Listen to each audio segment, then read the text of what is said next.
is in what one could describe as a crisis, and particularly as it relates to the Guyana-Venezuela border controversy.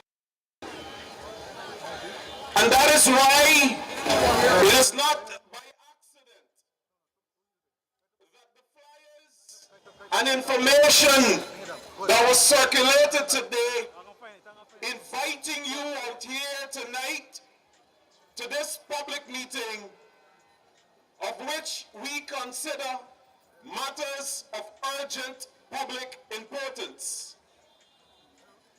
You would tonight see the speakers attire with suits, and you may believe that we are overdressed to speak with you tonight.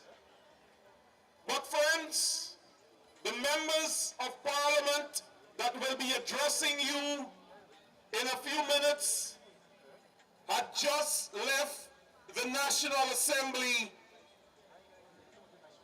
at the Architecture Conference Center. At that National Assembly last week Friday, the APNU-AFC submitted a motion to the National Assembly of Guyana, and a motion titled Matters of Urgent Public Importance. That motion, friends, was to debate the current situation as it relates to Guyana and Venezuela. Like many times before, when the APNU-AFC submit motions of urgent public importance, those motions are deemed by the Speaker of the National Assembly not to be urgent and not to be important. And I say that to you tonight on the backdrop that today at the sitting of the National Assembly, we were supposed to be debating a motion of urgent public importance as it relates to Guyana and Venezuela border controversy. The mere fact that we are out here with you tonight should remove any doubt in your minds as to whether or not the APNU-AFC's motion of urgent public importance as it relates to Guyana-Venezuela border controversy was debated. And the answer is no. And that is why we said, as a result of past precedents, that should the motion of urgent public importance not be allowed in the National Assembly of Guyana, the APNU-AFC will hold the People's Parliament. And hence we are here tonight. Friends, you and I and all of us are fully cognizant of the current situation that the country is faced with. And if and until and unless the government of the day recognizes the role of the combined opposition and the important role of consulting with the populace and keeping you abreast in terms of what is happening, then the APNU-AFC, my friends, will take the lead.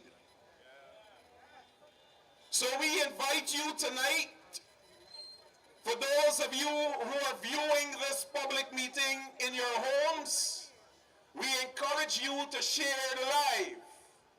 We encourage you around here, the marketplace, as we have been coming for years, to pay keen attention, because the speakers I will bring to you tonight will be speaking specifically on the motion that was submitted to the National Assembly on urgent matter of public importance, Guyana-Venezuela border controversy. And of course, our view and hope and expectation that when the President of Guyana, as indicated by him, that he will soon be meeting with the Venezuelan President Nicolas Maduro. We hope the views of the Guyanese people is taken to that meeting. So friends, with that being said, tonight I want to encourage the first speaker. And this young man hails from the Essequibo region, the Pomeroon Supernam region. In the National Assembly, he is the Shadow Minister of Local Government and Regional Development. Ladies and gentlemen, let's welcome the first speaker at the People's Parliament, the Honorable Ganesh Mahipal, Shadow Minister of Local Government.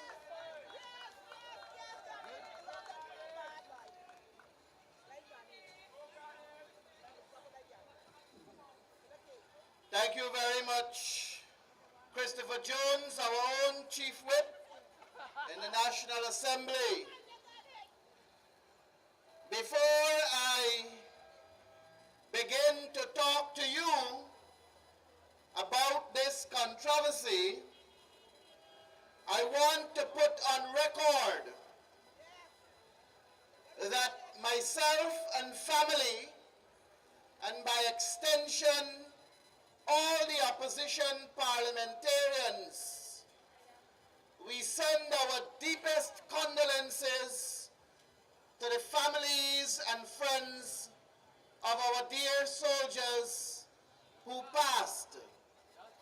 It is most unfortunate that they left us in such a horrific fashion. And I want to say that it is indeed admirable that we have named the highway that was recently opened the Heroes Highway. But we must register that it was distasteful to note that a diagram of the Guyana flag is placed at the base of that roundabout, where they have the Guyana Anteater. And I have noticed, I don't know if you have, but I have noticed that no less a person than Irfan Ali, who sits at the highest office in this country, and Prime Minister Mark Phillips, along with other government ministers, walking on that flag of Guyana. It is disrespectful.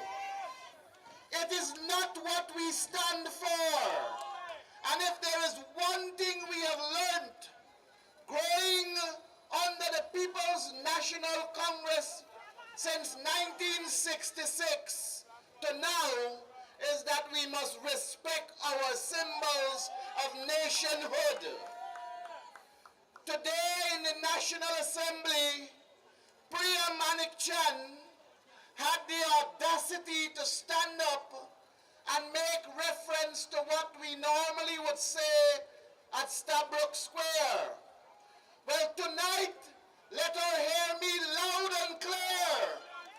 The People's Progressive Party has demonstrated that they have no respect for the flag of Guyana, and they have no respect for our symbol of nationhood. And I, on behalf of the coalition, categorically denounce that kind of behavior, for it is nothing short but a desecration to our national symbol the beautiful golden arrowhead. I call on the government to immediately remove that painting from there, because people will visit that site and they will unintentionally walk on it, and that is not what we are about as a people. It was shameful and disgraceful, and if the laws of this country is to be applied, they will all be locked up for that kind of behavior. Make no mistake, comrades, we signaled our unity on this territorial controversy. We said that we are prepared to work hand in hand to ensure that our territorial supremacy, integrity, and sovereignty is protected foremost. But that does not mean we will tolerate the disrespect of the People's Progressive Party. And they must be called out for their disloyalty and unpatriotic behavior when it comes to what they did to the Guyana flag. Comrades, we had to walk out today from the National Assembly, and that is because there was no intention of the People's Progressive Party to entertain a very important motion on public interest and urgency. And that was a motion to deal directly with the Guyana-Venezuela territorial controversy. Comrades, the other speakers will go deeper into it.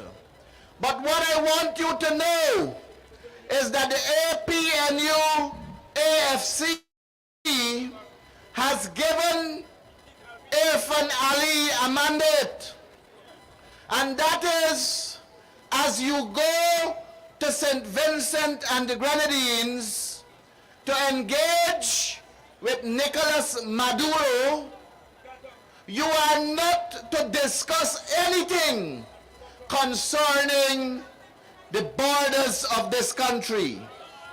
You are not to say anything concerning our 83,000 square miles. You are to say to Nicolas Maduro that the 1899 arbitral award in which Venezuela participated willingly is full, final, and perfect.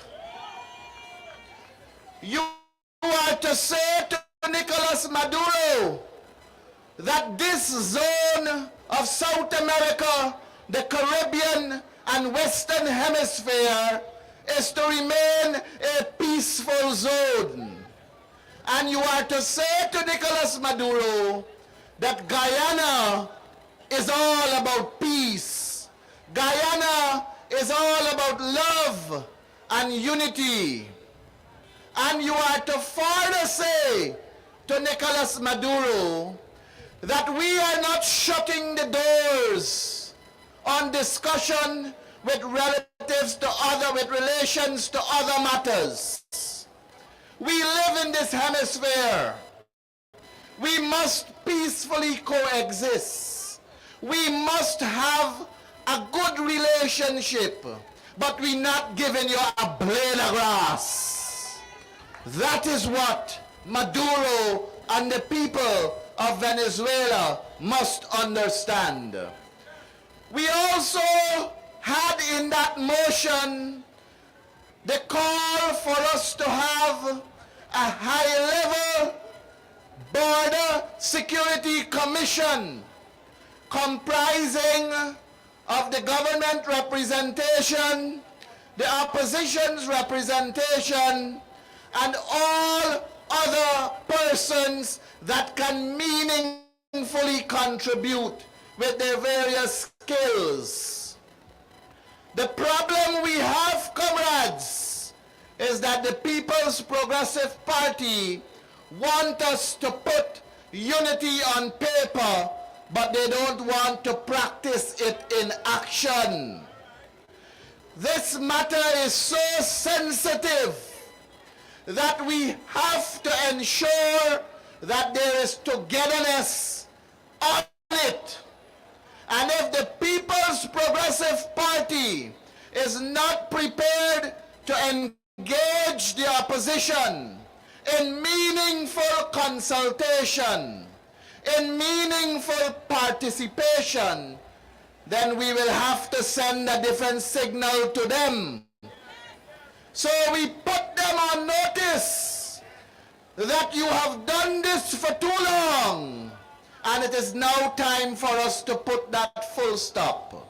So I call on the government, installed as they are, to ensure that we tackle this Guyana-Venezuela territorial controversy in the most meaningful manner, so that the people of Guyana, the people of Essequibo, our own, can sleep comfortably at nights.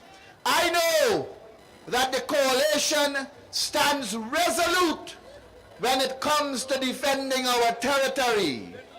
I know that the coalition has the best expertise. We have the intelligence. We have the know-how. We have the diplomacy. We have the strength of wisdom on our side to ensure that Guyana remains ours, and we will fight like a roaring tiger to ensure we defend what is ours. Thank you very much for listening to me, and do have a splendid rest of the night as you listen to the other speakers. Thank you.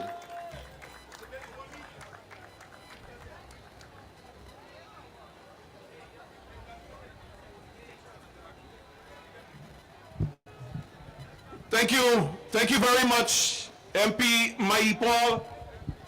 Friends, we want to move quickly along. I want to, at this time, invite a member of parliament in which her region is also one of those regions that Nicholas Maduro is claiming. Comrades, let us invite to the microphone a member of parliament representing the Cayuni-Mazaruni region. She is the Shadow Minister of Finance. Her name is Jurita Fernandez.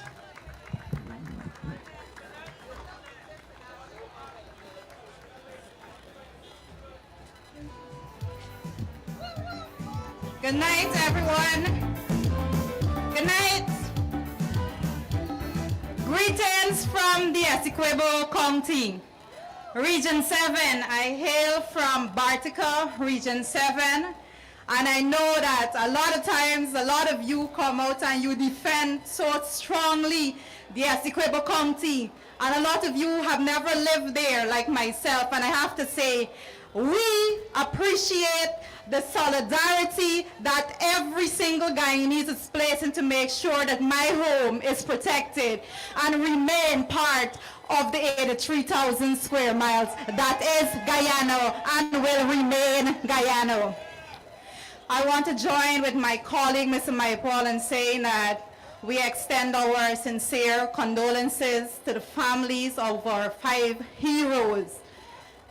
Their lives were lost because they were out there defending our borders. And it is up to us to make sure that their lives were not lost in vain. It is our duty to make sure that we step forward, each and every one of us, and defend our borders vigorously against any threat from any outsider. Ladies and gentlemen, tonight I want to talk about money. That's my portfolio. So it would be remiss of me to stand here and not address the increase that was a decrease, right? Ladies and gentlemen, like the thousands of Guyanese public servants, all of us sat down and we were glued to our televisions and our computers and our phones, social media, when Ashley Singh was about to make that announcement as to what is this salary increase. And I could feel the collective disappointment everyone felt at the same time when Ashley Singh sat there and he said, well, it's 6.5%. And for the first time in the history of our country, we all could have said, this isn't making sense at all. It did not make any sense, you know why? Because it was the same PPP administration when the coalition was in office that stood in Parliament. You'll remember the current president, Ali, and his vice president, Jagdeo, they stood in Parliament and they said 50%. Y'all remember that? They stood in Parliament in 2016.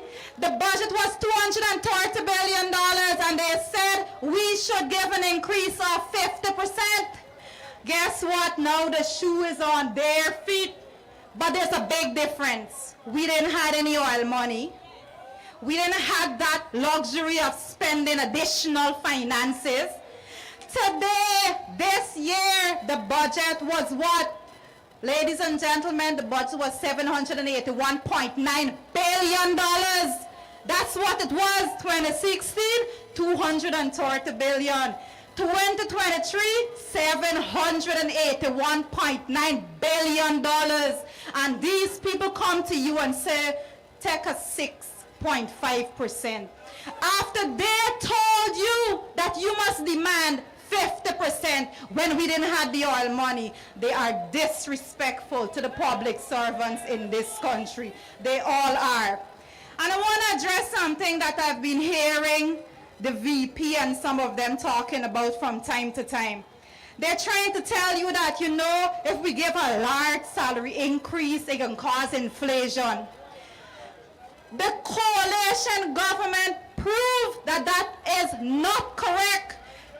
While the coalition was in office for that period of time, public servants' wages and salaries increased by 77%. And you know how much inflation went up by?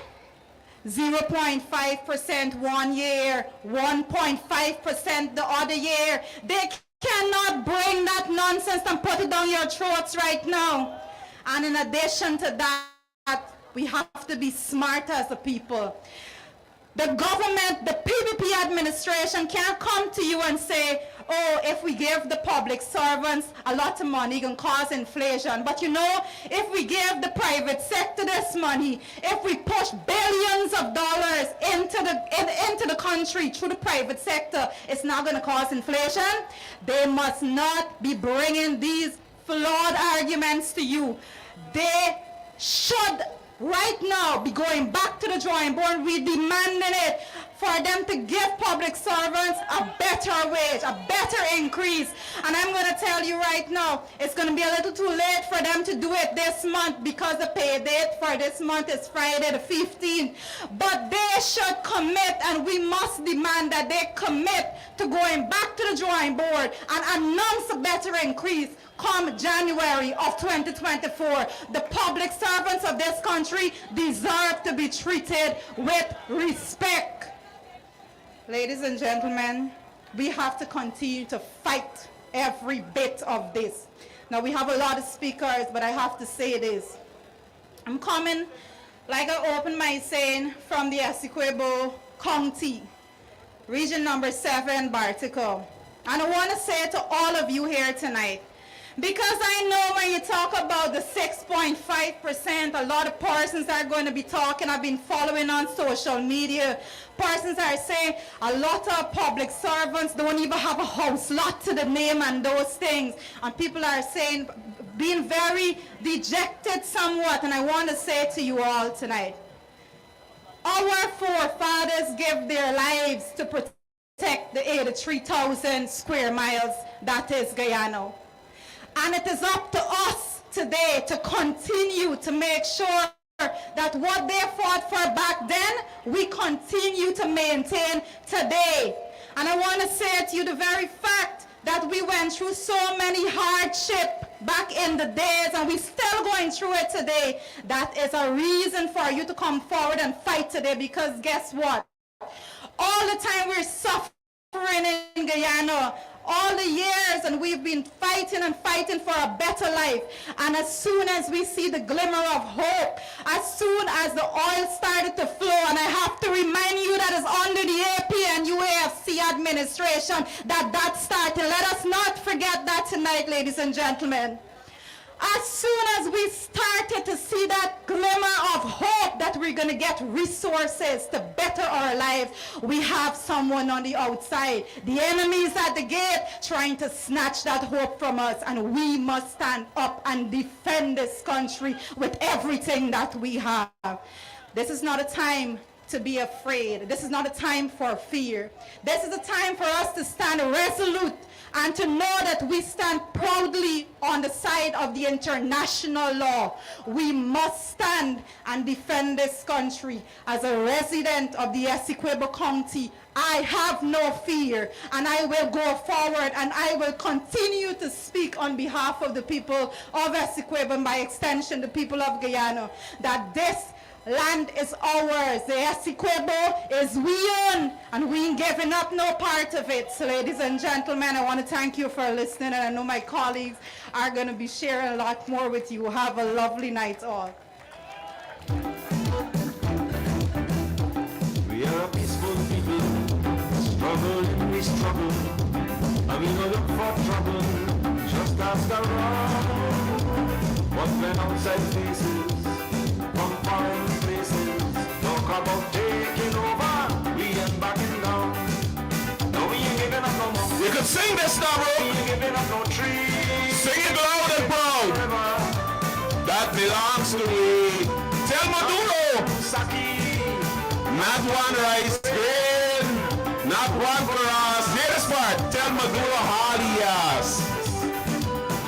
Friends, you heard from a representative of the Pomeroon Supernam region, Region 2, Essequibo. You heard from the representative from the Cayuni Mazaruni region, Region 7. But just before I bring up the next member of parliament, and that is why this meeting tonight is very strategic in several ways. Because while we are cognizant of the threat to Guyana's sovereignty and territorial integrity, we still cannot forget those domestic issues, like what Comrade Jurito Fernandez has just brought to you. Because while at times we may be distracted, at the end of the day, every single day, you, as a Guyanese, as a public servant, as a policeman, a policewoman, a member of the Guyana Defense Force, who are currently in line and standing in defense of Guyana's sovereignty. And here is the Caring People's Progressive Party Civic, showing you their love for you as servicemen and women, and they give you a whopping 6.5%. And that is the point that Comrade Fernandez was making. Because last year they give you 7. And this year when you get more oil money, billions of barrels of oil, instead of giving you an increase, they give you a decrease. But when you see the Minister of Finance, Dr. Ashni Kumar Singh, on the National Communications Network, here is what he don't tell you. That as a public servant, and if you're taking home $100,000 a month, and you get this 6.5%, that, my friends, is equivalent to approximately $6,500 more. And then it has to be taxed. And when you retro that back to January, you will get a $78,000. But when you come January month, you will only get $6,500 approximately. But here is what Dr. Ashley Singh can tell you. That at the same time, Ashley Singh, Priya Manik Chan, Anil Nandalal, and the whole pack of the ministers them, when their salary, which is $1.something million a month, and that is excluding your taxpayers' dollars, paying for the driver, paying for the handyman, paying for the security, paying for the gardener, paying the light bill, paying the phone bill, paying the internet bill, and the cell phone bills. All your taxpayers' dollars pay that. But what they did, unlike what the APNU AFC did while we were in office, because when you take home 100,000 under the APNU, we give you 15% increase. And if you take home $1 million and above the APNU, we give you only 2%. So here's what the clever People's Progressive Party Civic did. Ashley Singh and all of the ministers, including Big Head Jagdeo, all of them with their salaries over $1 million, with the 6.5% increase, each one of them buys this December, collecting a nice $875,000 each. And the bigger buys them, like the Attorney General and so forth, who gets more, he carrying home $1.1 million. That is your caring government. And that is why we say to you tonight, apart from the challenge with Nicolas Maduro and the Venezuela controversy, we don't forget the domestic issues that we're faced with here tonight. So comrades, with that, I'd like to invite a member of parliament who hails farther up the Essequibo County, coming all the way from region number 9, Lethem. Please let us welcome Member of Parliament in the cluster with responsibility for Indigenous Affairs, Mr. Vincent Henry, an executive member of the Guyana Action Party. Teacher Percy said, if you tell one lie, you're going to hell as soon as you die. Good night. Wasted. Good evening, Georgetown. Good evening to the coast of Guyana. And when I heard that song about Teacher Percy has a lot to say about Jagdeo and his guys. If you hear lie, if you hear lie from the beginning to the end, and that is what they feed Guyanese on. They give you hope, and in the end, they drop you down the floor. My name is Vincent Henry. I am the deputy leader of the Guyana Action Party. I hail from a village by the name of Shudinab in the South Rupununi.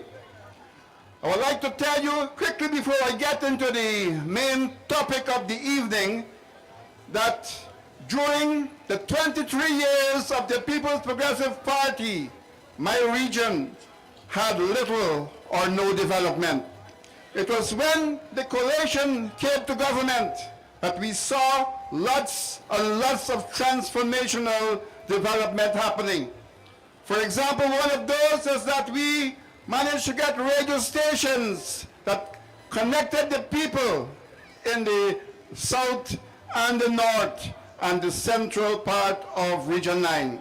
We managed to get what we never dreamt of also, and that is internet in almost all the villages in Region 9. We managed to get roads that were properly built. The one in Lethem would last over 100 years, whereas we were accustomed to getting from the PPP what we call biscuit roads. They build roads, and after a few months, the roads are all gone, deteriorated, turned into biscuit. So development galore happened under the APNU AFC. And we, the people of Region 9 and the hinterland, would like or wish and will work towards and work to ensure that APNU AFC comes back into government in the next election. Are you with me? Yes, indeed.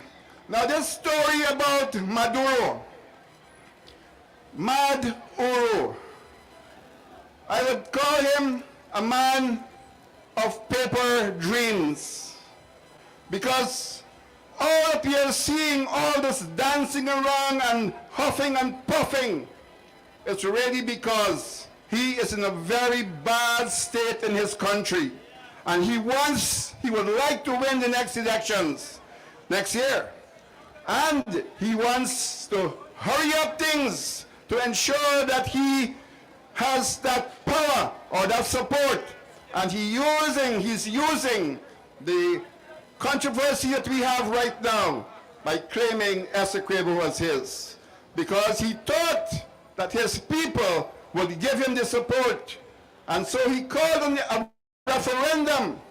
He called a referendum believing that the majority of the Venezuelans would come rally to his cry and vote yes for him.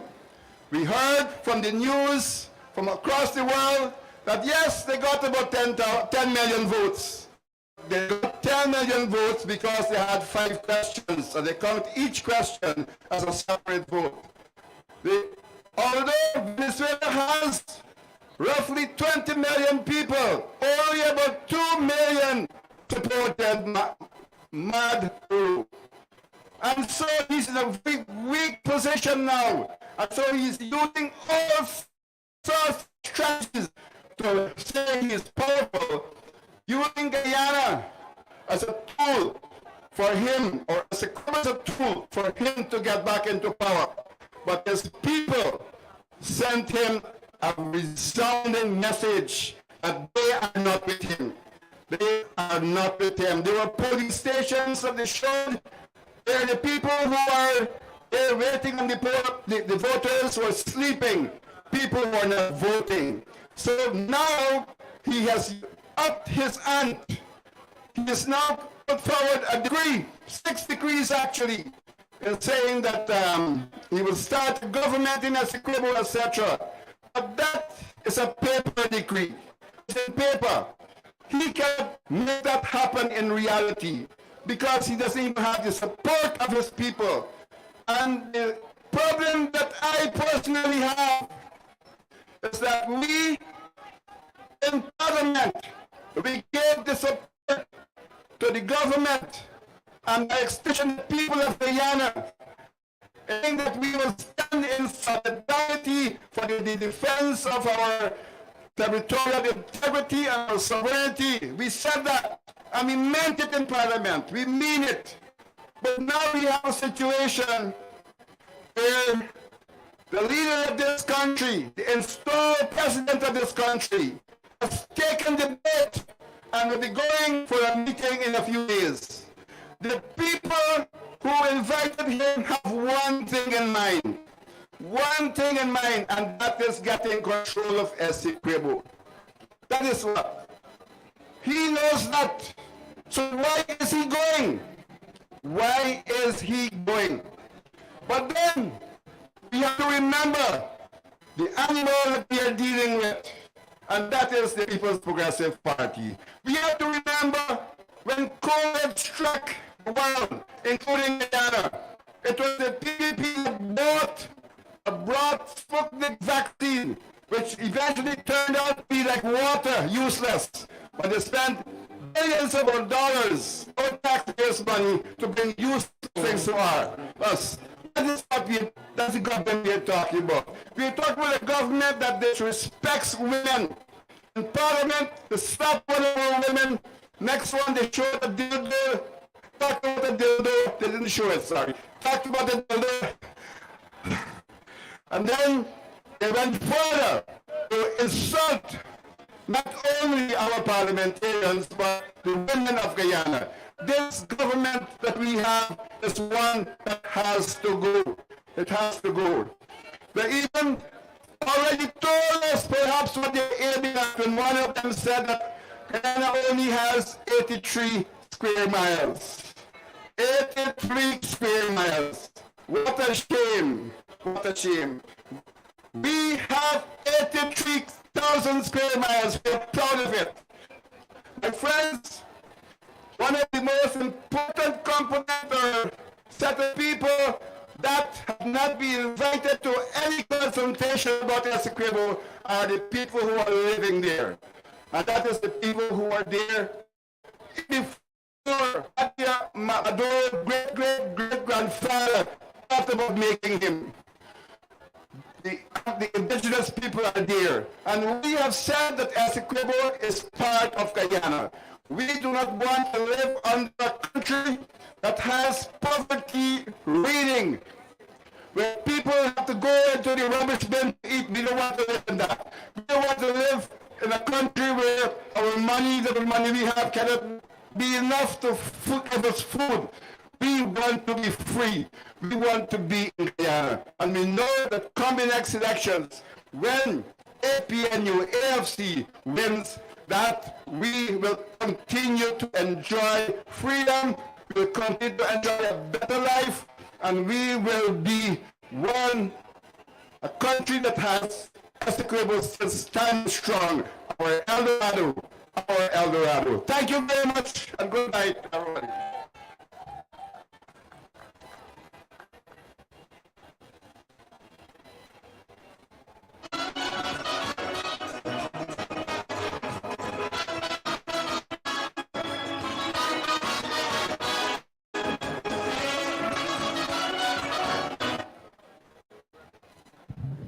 Thank you very much, Comrade Vincent Henry, representative from Latem, Region 9, part of the Essequibo County. Friends, we continue tonight to bring to you all of the matters of urgent public importance. And as I said before, we are also cognizant of the domestic and local issues. And that is why, as we said to the People's Progressive Party Civic, that notwithstanding the current border controversy, we will not get the domestic issues that confront the Guyanese people every single day. And you know, last week, Friday, we saw the pronouncement by Ashley Singh of the 6.5% increase. Even normally, when he increased it big, the commander-in-chief himself is normally addressed us. You remember that? When he got any announcements about salary increase, there's Irfan Ali, proud and boasting. A couple weeks ago, he made announcements about increases in salaries for nurses. And he said to this nation in that address, "I'll soon come, I'll make a further announcement." 3 weeks or 4 weeks after, if he can't come back to me. But instead, because the money's small, he sent Ashley Singh to do the job. Friends, let us invite to the podium another member of parliament, no stranger to politics, having been involved in the hustings of this country for a number of years.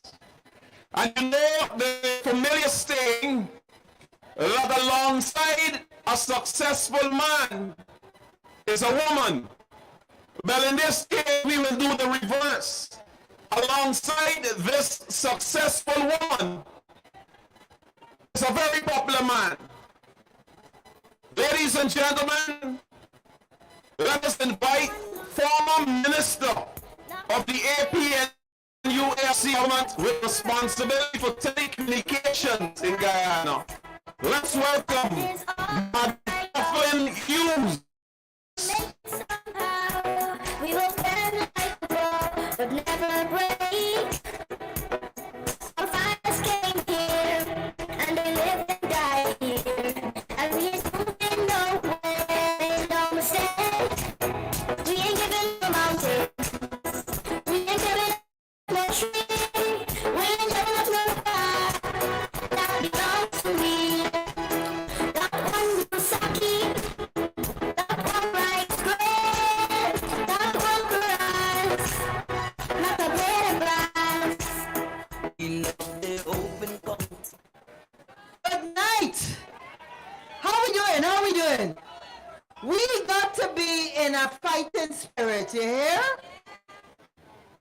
my colleague Dorita said, our foreparents came here, like the song says. They came here, they built it for us, they died here, and guess what? We got to get a little benefit now. Now let me tell you what is sad about that same 6.5 increase. You know what's bad about it? When we had no money the darkest days, you at least used to get a 5%. You remember you used to get a 5%. So how come with all this money flowing, you get a 7 now, right? And everybody knows last year 6.1%. So you see the decrease you'll get, not an increase. But you know, one of the reasons we're here tonight, and I really wanted to explain this, is that we were in Parliament today. And in the Parliament, that is where you're supposed to work in unity.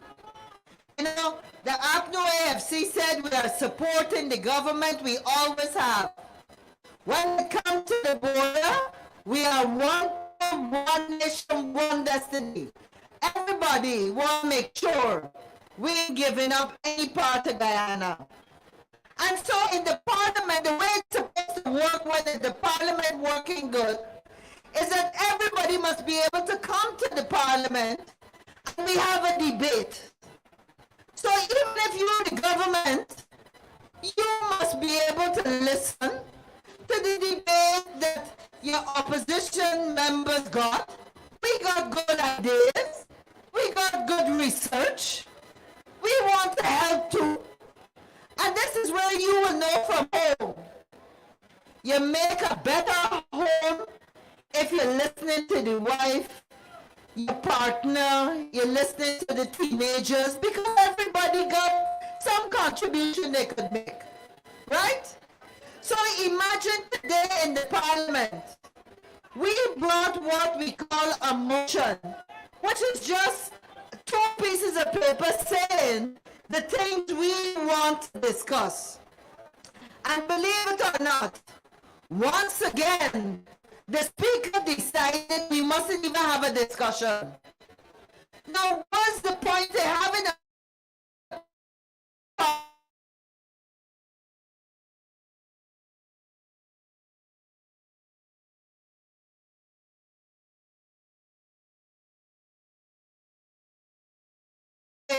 last couple of months? We need to do this, we need to do that. You're giving us recommendations. We go to the Parliament to tell them what you also recommend, because we representing you. So how could we say we got a democracy and we working as in unity?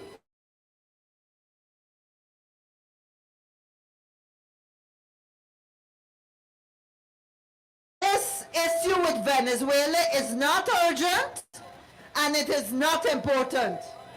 And we know that's what he said by not allowing the motion for us to debate it.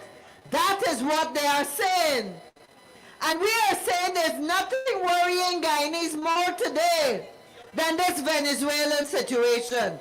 There's nothing more important. Now I want to look at just 3 things on this motion that we wanted to talk about. And why I'm going to highlight it is because I want you to start talking about it too. You got to talk about it on social media.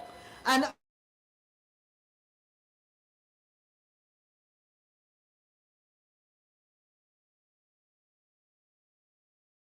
saying they need a national border commission.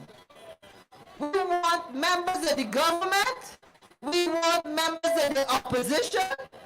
We want representatives of the civil society, the trade unions, anybody in Guyana to be represented on this border commission so that we all know what's going on, what decisions are being made, and how we're going to help the situation. Now, they don't want to have a border commission.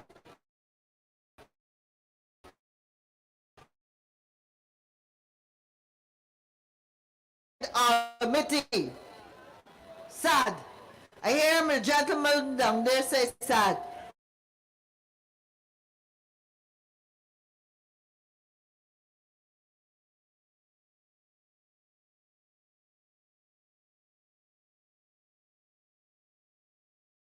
Look at our security apparatus. And by that we mean we got to make sure that the GDF, especially, who are out there looking at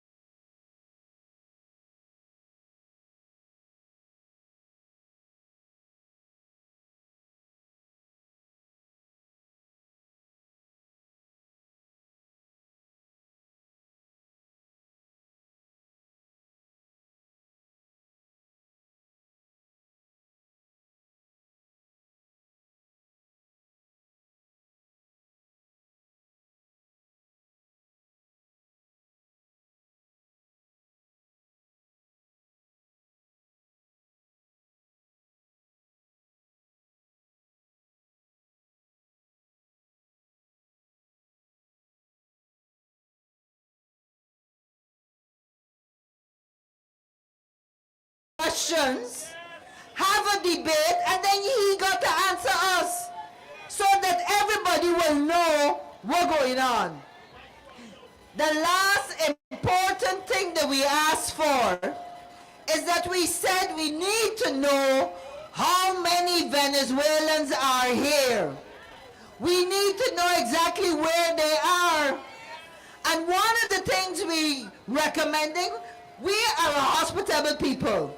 We don't treat foreigners bad. We ain't got a problem with the Venezuelans. We got a problem with the Venezuelan government that want to take our land. And so we are saying, we want to make sure that no Venezuelans in Essequibo, let them come to Georgetown and wherever else they're going, and we want Venezuelans that have the right to be here. So that's why the government got to convince us. The government got to convince us that all the Venezuelans that are here are legitimately given a right and permission to be here. And everybody else that don't have that right, gotta go. You can't come. We go to many countries in the world. Guyanese go to the Caribbean, we go to North America. But you never hear of a Guyanese going anywhere and then turn around and say, we taking your land. We ain't go to Trinidad and tell Trinidad, look, we want this piece here. We ain't go to Richmond Hill or any part of the U.S. and say we want this bit. No. We just walk in the corner and we hustle quietly. So, all of you out there, y'all listen to me good? Nah, I hear nobody. I think I thought, y'all listen to me good? Right. You understand the concerns we got to raise. Right. We got to be represented and we want to know how many people and where they are and what they're doing to ensure no additional Venezuelans come now. We got a big problem. They're behaving bad. We don't want more of them to come now till we sort this problem out. And then you know what? They're saying that they're going and talk because we need to de-escalate. That's the word they use. But why we got to de-escalate when we ain't saying nothing? It's Venezuela that got to de-escalate. Venezuela is the one that say all the things, attacking us. We ain't saying nothing yet, right? So that reason, don't fly. Citizens of Guyana, ladies and gentlemen, this is the time to be strong. Don't hide. You speak up and you speak out. Because we got a right to every single penny, every single dollar, every single square foot of land before any foreigners get it. So, God bless you all. I hope I encourage not a blade of grass. Stay safe. You can't have it all. This land is our land, from the Rupununi to the quarantine, yeah. From the green hot forest to the Atlantic Ocean, it's all Guyanese, yeah. Guyana is equal to 3,000 square miles, nothing less, nothing more. We not negotiating, we ain't debating, no, no. Thank you very much, former Minister Kathleen Hughes, for her presentation. Friends, not to alarm you, but just a few minutes ago, while I was backstage, we got not a fully confirmed report of a very serious incident involving a very popular journalist. Some of my colleagues have just left the square to go to that individual. So far we learned that he is not in any danger, but it appears that person or persons known or unknown just riddled his vehicle with bullets. The journalist that I speak of is Mr. Travis Chase from HGP-TV Nightly News. But as I mentioned, not to alarm you, but from all indication, he is safe, and my colleagues have just left the square to head down to him. And comrades, this is just a stark reminder of the situation that we have in our beloved country. But not to dwell too much on that, we just hope indeed that Travis Chase is not harmed. Colleagues, as we return to the platform, I want to invite a young member of parliament who hails from the mining town of Linden. And this young man is known as one who sticks no nonsense. And perhaps it is why himself and the leader of the opposition is from the same region. In fact, tonight we could even refer to him as Young Norton. But friends, this young man that I speak of is our shadow minister with responsibility for culture, youth, and sport. Let us welcome Member of Parliament, Mr. German Figuera.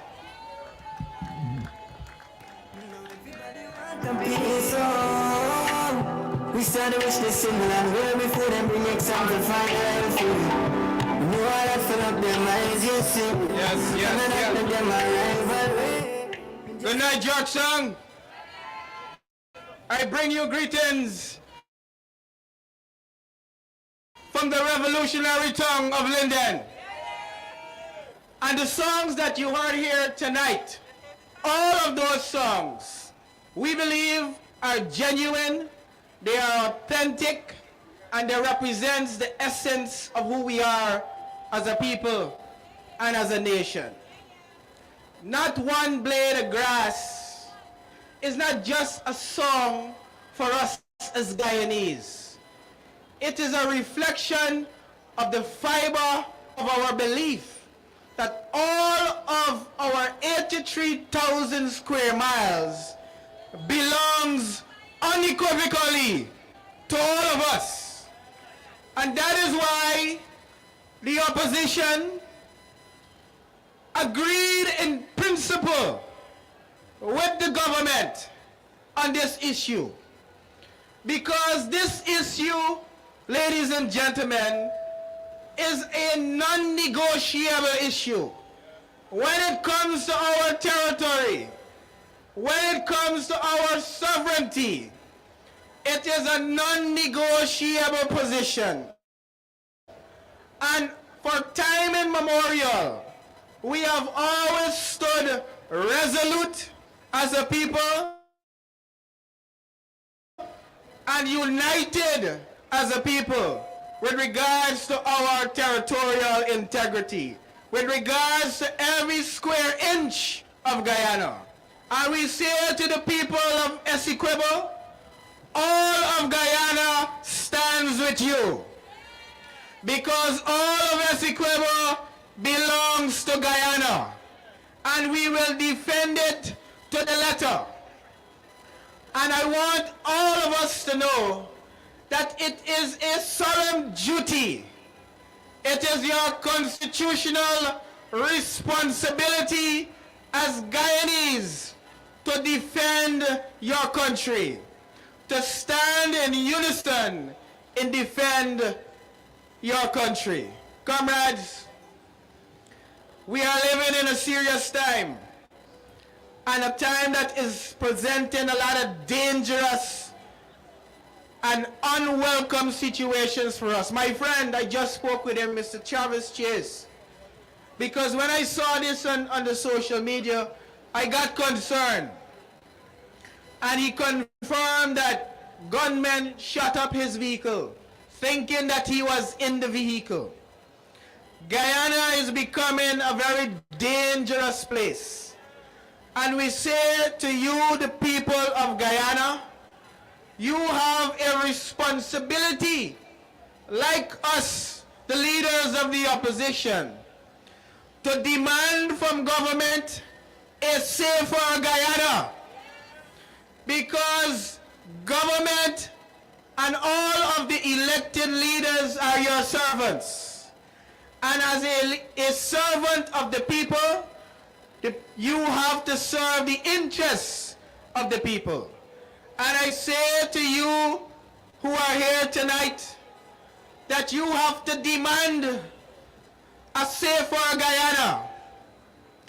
We know that we have a very stubborn government, but the government must hear from you, the people, because there is strength in unity and there is strength in oneness. And we say to you, as we have been saying since this controversy started, that we must have a united front, a united voice in protecting our sovereignty. But that demand must also extend to us demanding from the government to provide us a safer Guyana, so that our people, our children, where we live, the communities in which we live, be it in the Essequibo, be it in Linden, be it wherever 83,000 square miles exists, that we demand a safer Guyana. We demand a better life, a better way of living. And I say to you that we, like you, were very much disappointed in every regard with the announcement of 6.5%.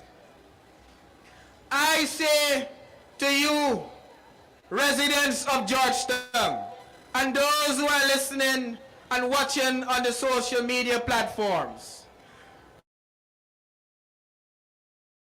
that there is no Guyanese that I would have engaged, expected the government of Guyana that boasts that our country, and it is true, that we are the fastest growing economy in the world.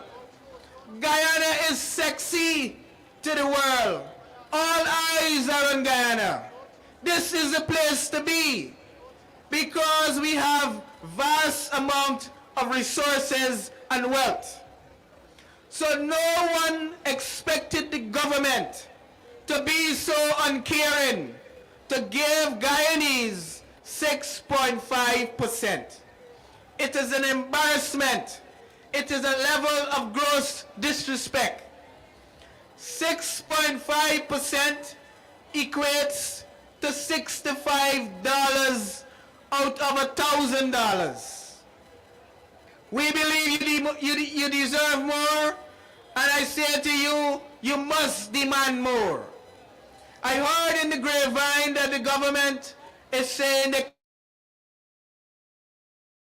can't give us more because budget is going to be read in February and they're expected to give us an increase.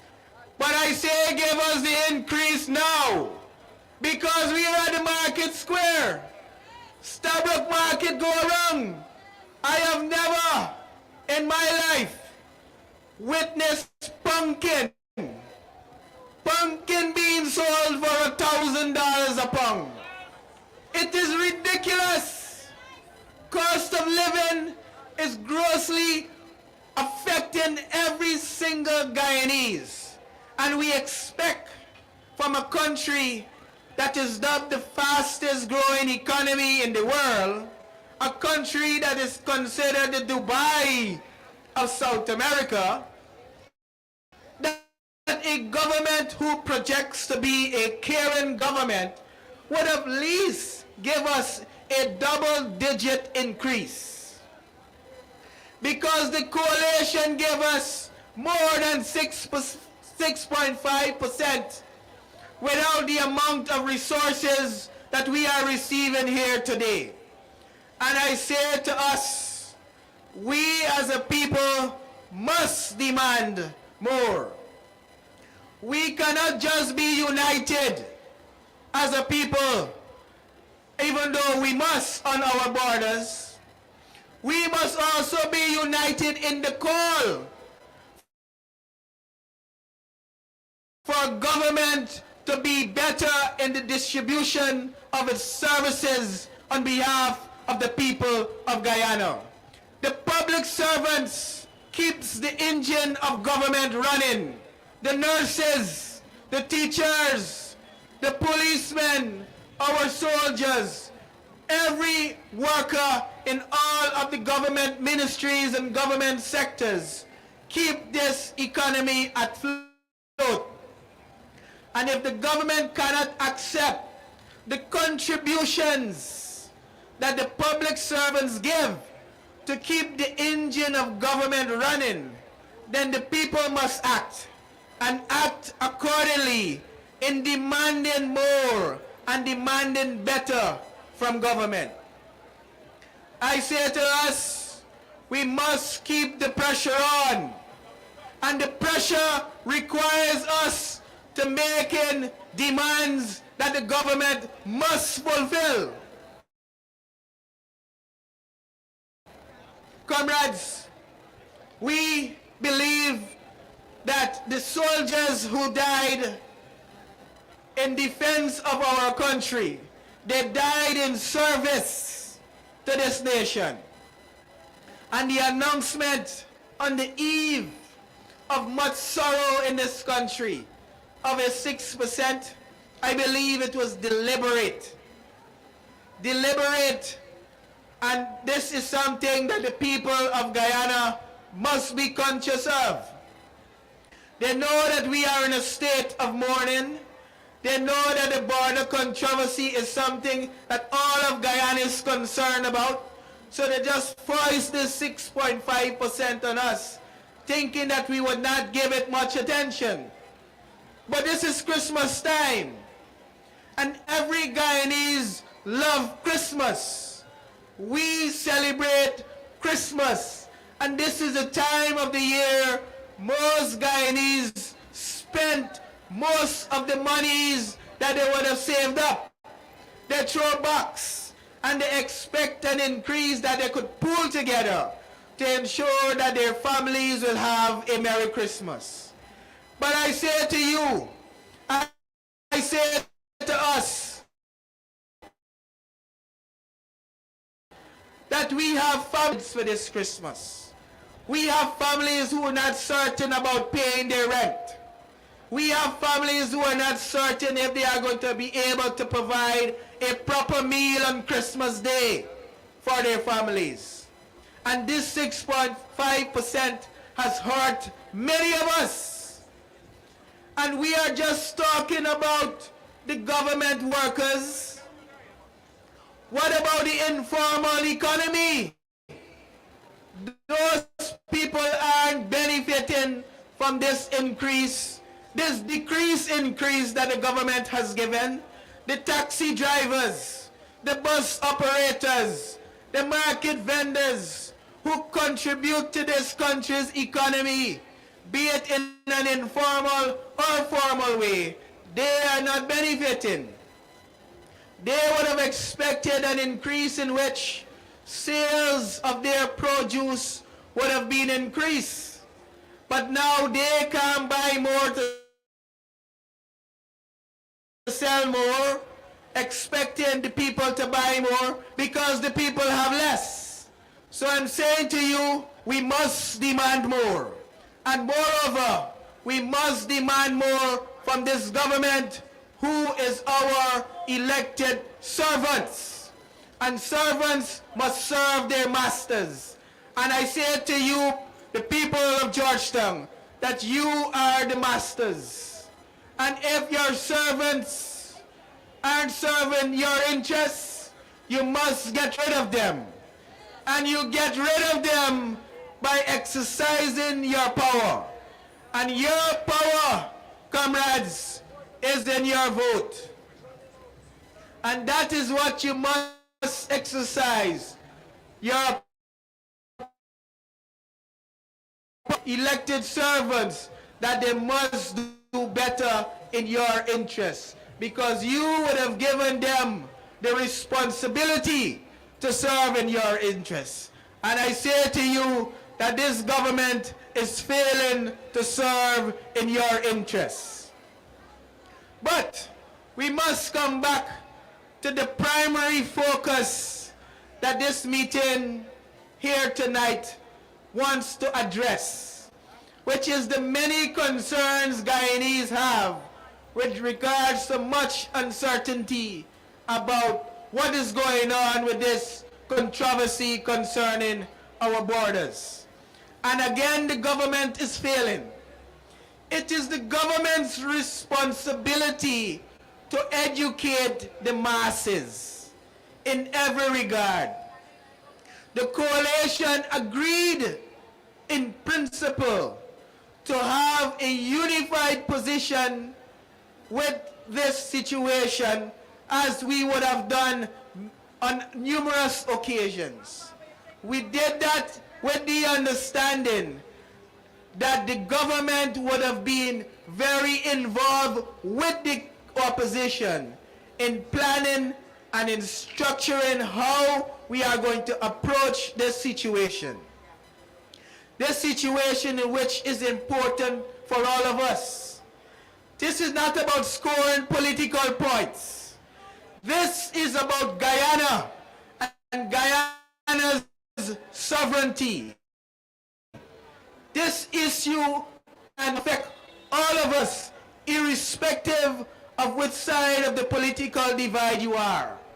And that is why consciously we decided that Guyana is most important. So we put aside the politics to say that our country's interest is paramount beyond any political interest. And we decided consciously to work with government with the understanding that every aspect of this situation would be one in which there is unity. And I am disappointed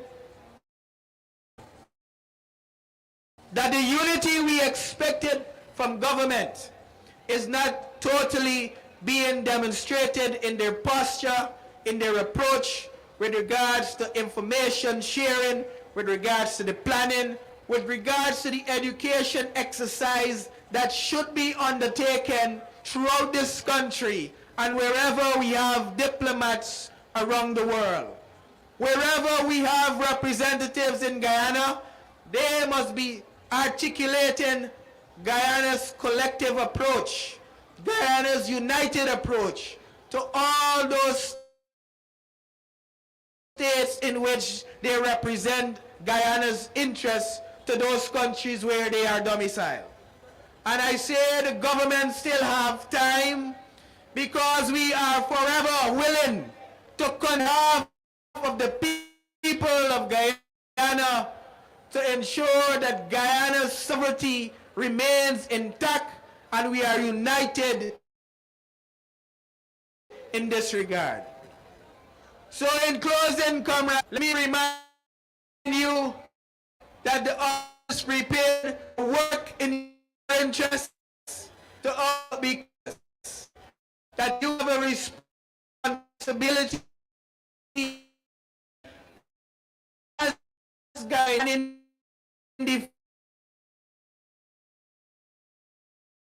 defending our kin, your families, your neighbors, our community across our 8,000 squares.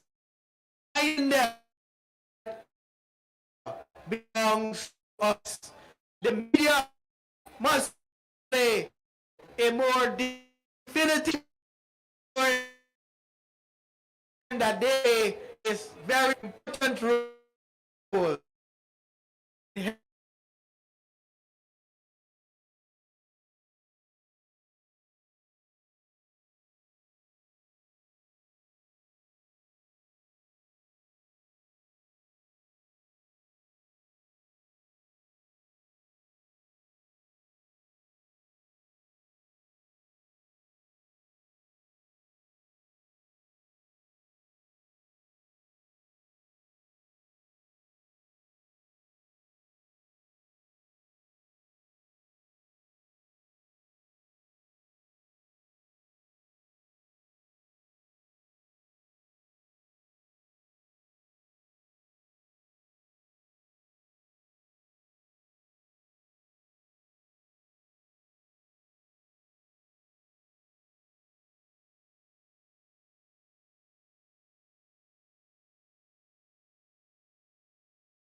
joint services, police, soldiers, firemen, about a year ago, before the whole Guyana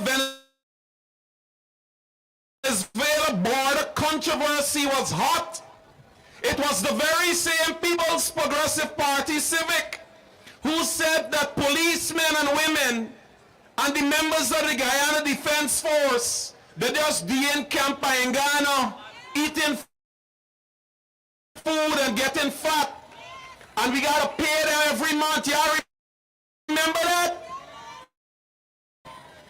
And then the finally soldiers, what did he do? He bring them out to clean gutter. Y'all remember that? When that was not enough, when Irfan had the members of the Guyana Defense Force and the Guyana Police Force cleaning gutter, Irfan then introduced men on mission. And the mission of the policemen and soldiers was to clean from trench to gutter, weed the parapet, pick up the grass where the dog and the horses just piss and shit on. Plain language. But all of a sudden, when one Nicolas Maduro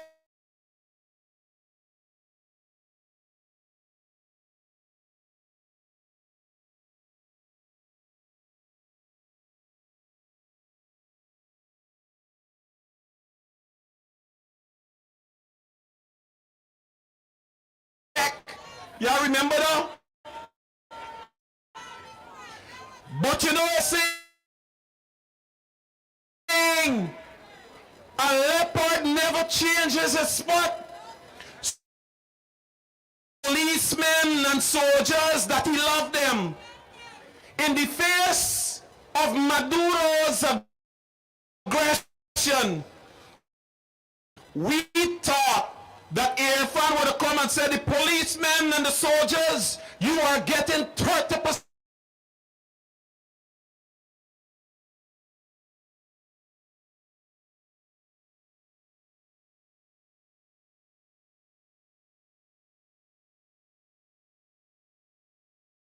of you. They can't change that. That's how they stay. That's how they stay. First with that, let me invite the second to last speaker for tonight. No stranger to us. It was under his leadership when the APNU came into office and found, as it relates to the Guyana Power and Light, particularly those folks in the Essequibo region, the Pomeroon Supermanam region, when you had dilapidated bridges and roads with potholes, and the PBP used to give we 6 months roads. Y'all remember that? The contractor built the road today, 2 weeks after the road breaking away. He came into office and he changed that. And from that day to now, because the PBP is still working with his plan, his development strategy for infrastructure in this country. Ladies and gentlemen, that person I bring to you tonight is former Minister of Infant Patterson, Shadow Minister of Infrastructure.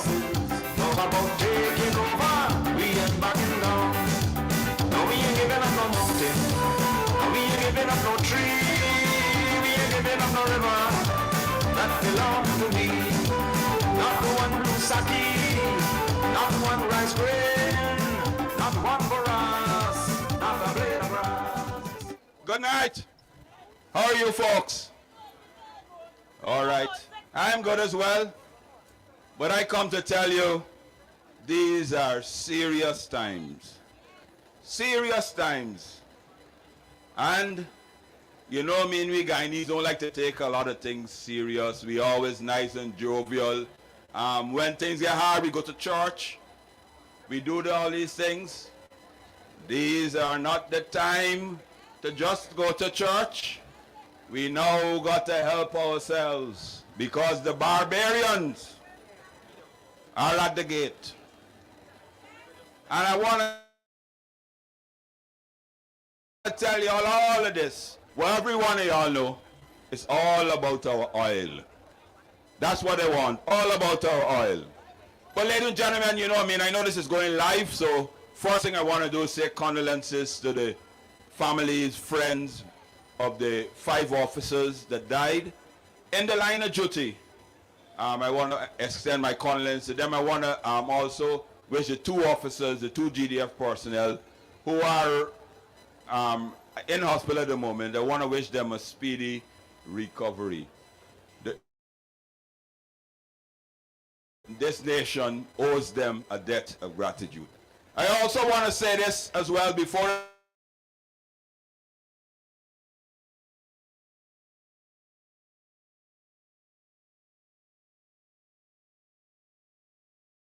transformed with every Guyanese.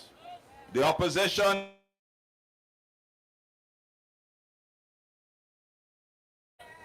there is among any Guyanese here and abroad. Essequibo is Guyana, and Guyana from the very first time Maduro his head and said that you're going to do a referendum and those things, zone of reclamation and all those things like that. We in the opposition said we stand firm with every Guyanese, including the government, that Essequibo belongs to us. But it's strange, you know, a young man, I'm telling you, this a couple of days ago, heard the opposition saying we support in relation in this particular. That is, Essequibo belong to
agree that the border issue is not on the agenda. So, ladies and gentlemen, if the border issue is not on the agenda, what exactly are they going to talk about? That is the thing that they think all of us. What are you going to talk about? They haven't told us. There's no agenda. Maybe Irfan is going over there to tell Maduro how to make duck curry. Because you know that's what he's always doing, making duck curry for foreign leaders and those things like that. He has not, and he's addressed us. We've heard that there have been talks, because this is what Rav Gonzalez said, there have been proprietary talks back and forth behind the scenes since September. Only Saturday gone, And you know, only Saturday gone that this country know that there will be talks in St. Vincent. And you know how we knew? Not from our government, you know. Nicolas Maduro made a post saying that he was in contact with Lula and Ralph Gonzalez, and the Guyana government has agreed to have talks. We didn't know. The opposition didn't know. Nicolas Maduro, the man that has decided that Venezuela is his birthright, told us. And then, of course, everything skyrocketed. But, ladies and gentlemen, let's give them the benefit of the doubt. But let me say that you're not going to talk about the border, great. I hope you aren't going to talk about our oil. I hope you're not going to go there and talk about giving away some of our oil. God is not the border. Guys, he said he ain't going to talk about the border, but he didn't tell us what he can talk about. I hope you're not going to talk anything about any sort of concessions in our oil fields. We're saying to them, and I want you all to endorse this with us, and I want everybody, y'all, to make this loud. Whatever they discuss, whatever agreements they make, they got to come back to Guyana and seek the approval of all Guyanese. Maybe it's time we have our own referendum, but we have one every 5 years, the next election. Let them come back, and whatever they agree to, let us do like Maduro. Let us put it at a referendum. Ask the Guyanese, do you agree? And the very first question on that referendum must be, do you agree that Essequibo belongs to Guyana now and forever? As long as we answer yes to that, anything else we gotta talk about. But ladies and gentlemen, we brought a motion. That's why we're here. And a motion is just a piece of paper telling the parliament what we want to speak about. Right? Kati told you about a couple of things. I want to highlight a couple. One of the clauses in the motion was, work with the government, you know. We got to work with the government. Work with the government to strengthen our defense architecture. Big, fancy words, other than say that we got to strengthen ourselves. Because we're scared of these people, you know.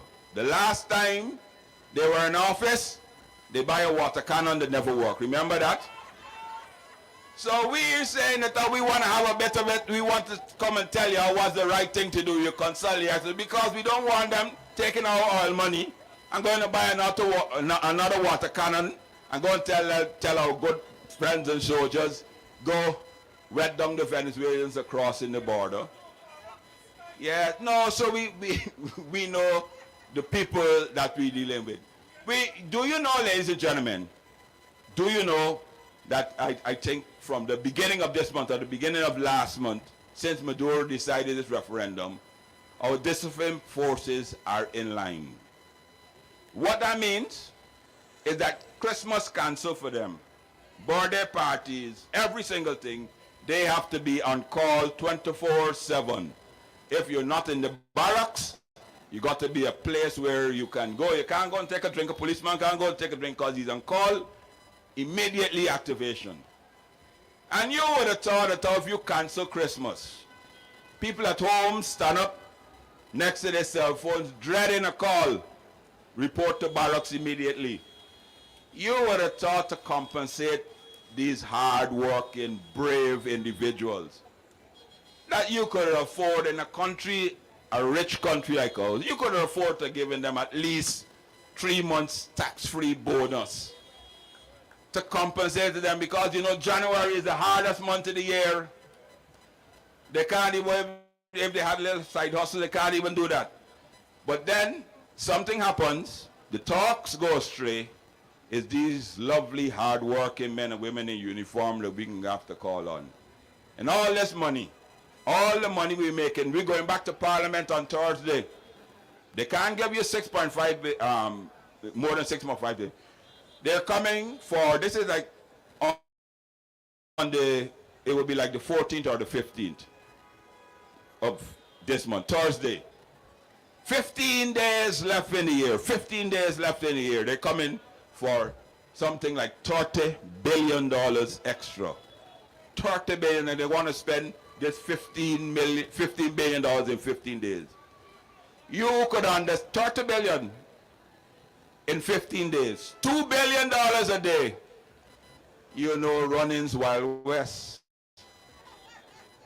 People must be buying all sorts of things, preempting, you know what I mean? Their friends and the family must be gone and order Range Rover. Gone, yes.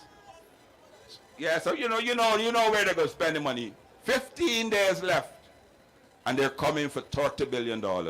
Yet, they could only give the public servants 6.5%. If not, we can have inflation.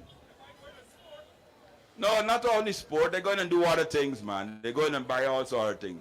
This is supposed to be the richest, the fastest growing economy in the world. In 2022, the IMF said so. Confirmed. You know, we don't believe what the PPP say. But the IMF confirmed that this is the fastest growing economy. 44, 60-something% increase. Yet, the road get hard. Where all this money going? Every single thing gone up. They came to Parliament in 2020 and they showed that how the coalition had 200 taxes. And they remove all. Yet, everything going up. And they still come in and tell you that how they care for you. And they still come in and tell you that they want you to vote for them come next elections. Well, ladies and gentlemen, you know for sure their time is limited. Even the ones, when they came in, they used to start boasting, and y'all here, they ain't coming out to here ever. That the same person today, the Prime Minister, they call him Superman. He's called himself Superman. I call him Wonder Woman. Right? Get up and said that they're going to be in Parliament, they're going to be in government till 2030. That's the same 2020, you know. When last has any of them talk about winning elections in 2025? Because they're running scared. No, not at all. Wonder Woman could go. Because you know she got a lasso. So ladies and gentlemen, so one of the serious things are, right, as we come down to 2025, they will get more desperate. Yes, hold on a second, I'm coming there. They'll get more desperate. They'll start to do things that you will scratch your head about and say, how can a rational government do that? Exactly like the 6.5% thing. How can a rational and caring government do that? But yet, they could give a man that don't comb his hair, that's cuss, and I can say this, sit down and tell the black people, you remember what you said, that same person, about black people, all we could do? If you show us something, paper to read, is like if you give him, we catch spirits, so we can't read. Said that. Or you go to the critic.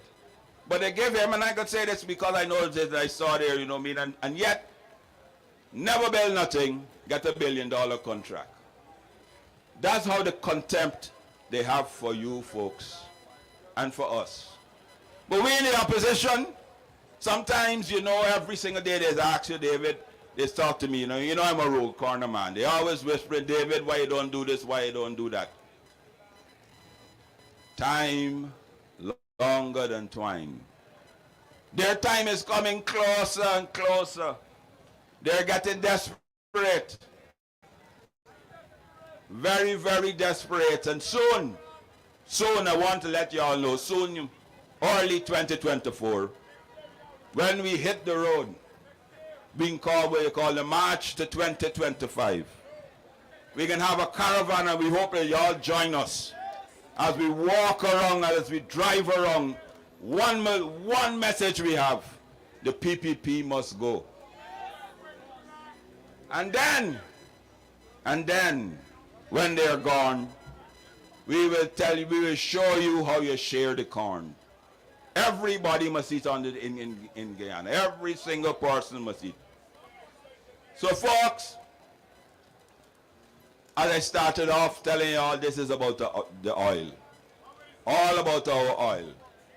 They got up, and they get up every single day, and said it out that the contract that was signed was the coalition signed it. And yes, that's true.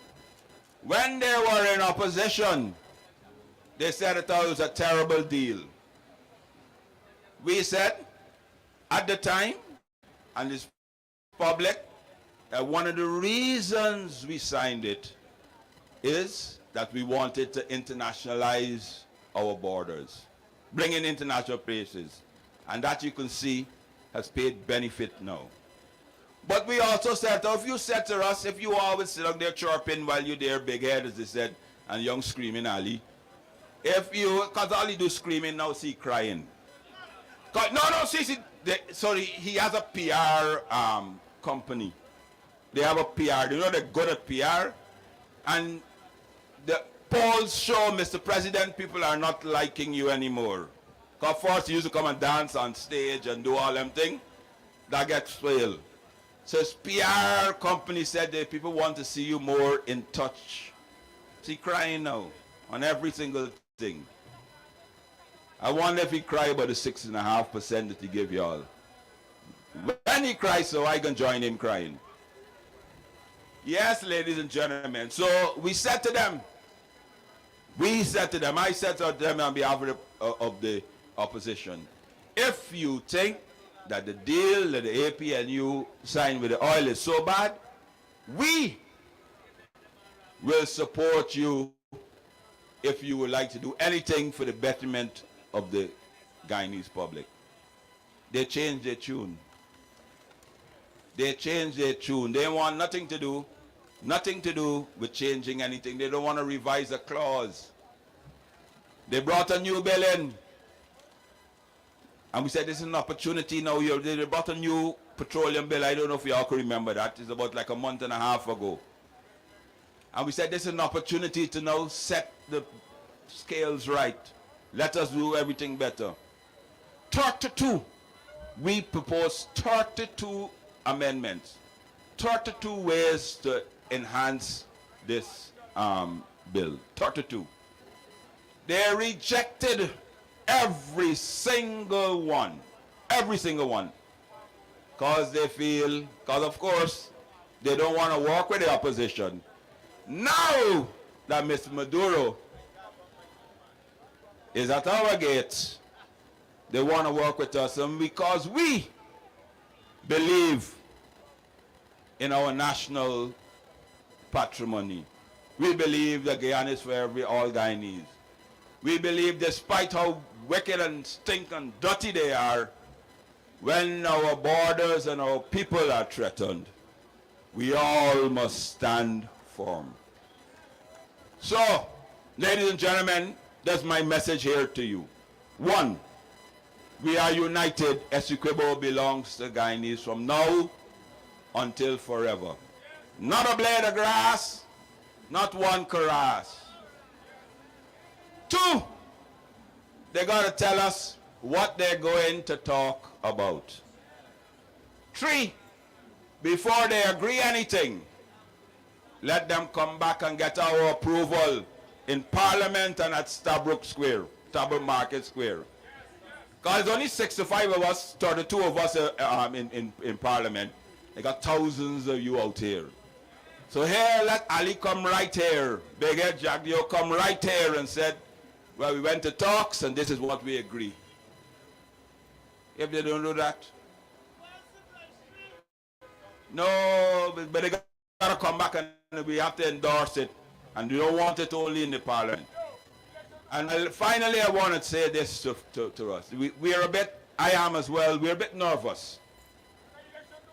We are a bit nervous because we said, as Cathy said, there's a lot of Venezuelans, different persons among us. Today in Parliament, the Minister of Home Affairs said that they issued 7,000 visas on arrival, which means when you're coming from different countries and so forth.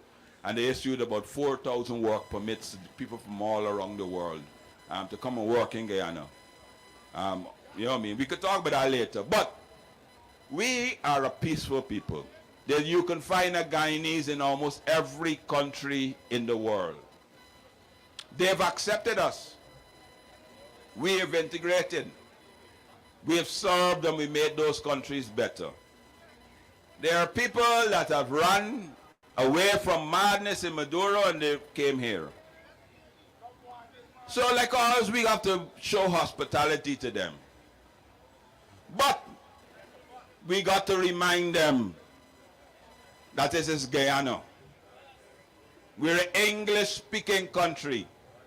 We got to tell the police, stop putting policia on their vehicles, because when I go to Spain, when they put policia there, if I don't know it's police, they're going to lock me up. When they come to Guyana, we're police, not policia and all things like that. We don't have to adopt to them. They have to come and, just like we Guyanese do, join and assimilate into other communities. They have to come and join and assimilate with us, obey our laws. On their cards, they got to put the proper Guyanese flag. The proper Venezuelan flag and map, just like this one in front of me. You can't come here and have a map showing Venezuela, Essequibo is part of Venezuela, and then want it to say that we must be hospitable to you. No, you're here, you have to join us, and we will welcome you. So, yeah. So, ladies and gentlemen, I heard a gentleman say to just now, it's been a 2025 is too long. But let me tell you, folks, folks, it's 12 months away. It's 12 months away. By how the PPP are going, right? They will be, I don't know, implode. They will, you know there's a saying, who God want to curse, he first make mad. They're mad now. So they're cursed. So 2025 will not start 2024. Let us start our caravan. Let us go around each other. You, me, and everybody, every peace-loving and respectable Guyanese. Let us start going house to house and spreading this message. The PPP has to go. Plus, as we're doing that, no Maduro, no. Ladies and gentlemen, thank you very much for having me. God be evening. Talk about taking over, we ain't backing down. No, we ain't giving up no mountain. No, we ain't giving up no tree. We ain't giving up no river. That belongs to me. Not one sake, not one rice grain, not one Quran. Yes, part. Thank you very much, David Patterson. Ladies and gentlemen, we have come to that moment in which we will have the final speaker for tonight. But of course, just before I invite that speaker on stage, just a quick flashback. I don't know how many of you have recently seen members of the People's Progressive Party Civic speaking about how we must treat migrants coming to Guyana. And they were very specific in speaking about the Venezuelan migrants. And you saw Madam Gail Teixeira in the parliament saying how we must welcome them to Guyana and show them kindness and love. Now, while we as the APNU, we don't dispute that, because it is in Guyanese nature to be a welcoming people. But I want to remind you tonight, and remind the People's Progressive Party Civic, and the next time you hear them say how we must treat migrants, you must ask the People's Progressive Party Civic, what happened to the Haitian migrants that was coming to this country? Y'all remember that? So there, on one side of the mouth, the PPP is saying that we must treat Venezuelan migrants with love. But when the Haitians were coming from Haiti by the plane loads, the same caring now PPP government imposed on the Haitians a visa restriction that unless they get a visa, they can't travel to Guyana. But they're saying to you that when it comes to the Venezuelans, you must welcome them with open arms. Must ask the PPP, what about the Haitians? And then you ask yourself the question, as I often say to people in life and politics, there is perception and there is reality. And when you look into the reality of how the People's Progressive Party Civic operate with the migrants from Haiti and the migrants from Venezuela, you will be able to read between the lines. Why is it that the PPP treat Haitians differently from Venezuelans? And I don't have to give you the answer, comrades, because in this country you witness it every single day in the respective villages that you live across this country, that you will see development in one village and the immediate village next to you has no development. That is the PPP. So when they come like one recently, a lot of crocodile tears. And I don't know who is his advisor, because while we know we tend to get emotional, but when you are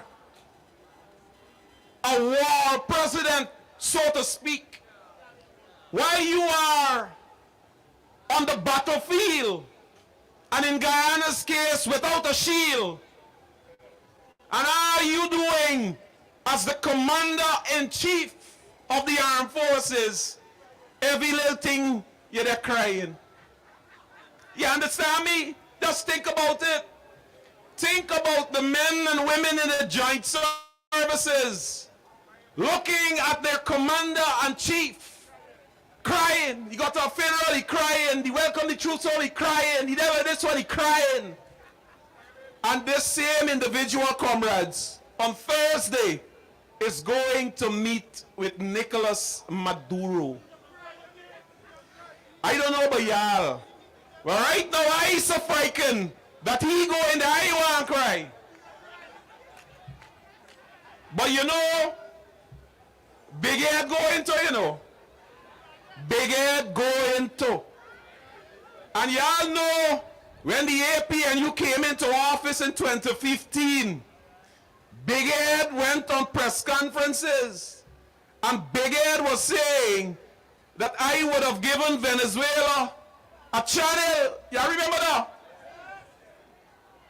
When the PPP came back into office in 2020, amongst the well-wishers and greetings from heads of states around the world, one such greeting came from one Nicolas Maduro, welcoming the People's Progressive Party Civic back in office. So why I say to you tonight that I am frightened to the fact that Big Ed will be going is that I'm thinking to myself, suppose Big Ed see this as an opportunity to complete the transaction, quote unquote, that he likely would have started before the PPP came out of office. You hear what I tell y'all? So perhaps that is why the commander in tears is in tears, because he is frightened to the fact that Big Head going with Tito. And what Big Head say, Lily Head God do. Then, comrades, you know, the PNC leadership, whether it's Forbes, Barnum, Desmond, Hoyt, David, Granger, etc., the APNU, AFC, and government, we have always stood firm of respect to symbol, nationhood, being patriotic, that ever so often under our leadership you will hear national songs. At every forum and function before it starts, it is the national anthem that is played. But the PPP don't believe in that. So on NCN and these radio stations, you heard no national songs, nothing. Then all of a sudden, and you remember they run around one Guyana. You ain't hearing one people, one nation, one destiny. They're trying to erase the history, remove Guyana's motto. One Guyana, one Guyana, one Guyana. Now when they realize that you have to bring about patriotism in the people of Guyana, suddenly the whole PPP, they know nothing more about one Guyana. All of a sudden, it's now one people, one nation, one destiny. And that, comrades, is how you confuse a nation. But now that the feces has hit the fan, you realize that it's important that NCN play a national song. Poor Dave Martin the other day, he had to issue a statement because whole day is not a blade of grass. Under the APNU AFC leadership, that was a staple item on NCN and every radio station because you constantly have to remind the nation of the importance of patriotism. But the PPP, like last night, you saw the commissioning with 3 M's of the new 4-way or 4-lane road. This PPP that has no respect for Guyana's symbol painted our golden arrowhead on the ground. And then they had tables and chairs on the golden arrowhead. And the ministers and all that was gathered there walking over on Guyana's golden arrowhead. As a child, you know, if you see a flag coming down from the flagpole, you hustle for grab it because you know that it's not supposed to touch the ground. But your PPP government, in the face of Maduro's aggression and wanting to bring about patriotism in this country, they painted the red, black, gold, white, and green on the ground. That this morning, if you were passing there, you would see the cows going and graze, and the cows walking across Guyana's golden arrowhead. And one cow who had to ease his bladder in the middle of the flag released his bladder right there. The People's Progressive Party Civic. David Patterson said it best. Whom the gods chose to destroy, they first make mad. And it's like the whole PPP and everything they do, they cross. They open the roundabout by the Jumbie board, the next day a vehicle run off the road.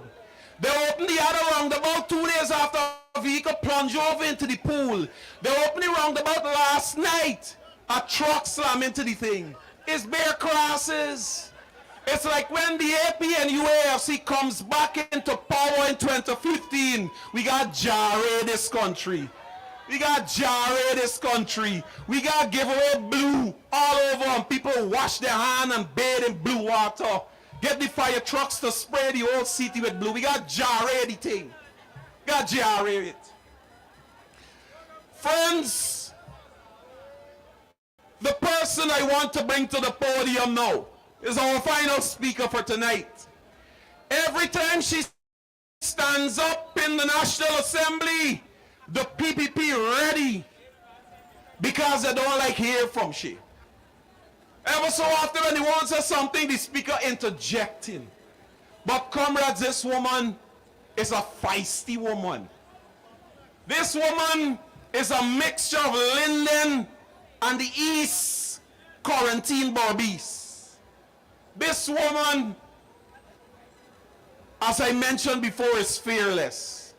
In the National Assembly, she is the Shadow Minister of Foreign Affairs and International Relations. Every time she step in front of Todd, the boy gets shy.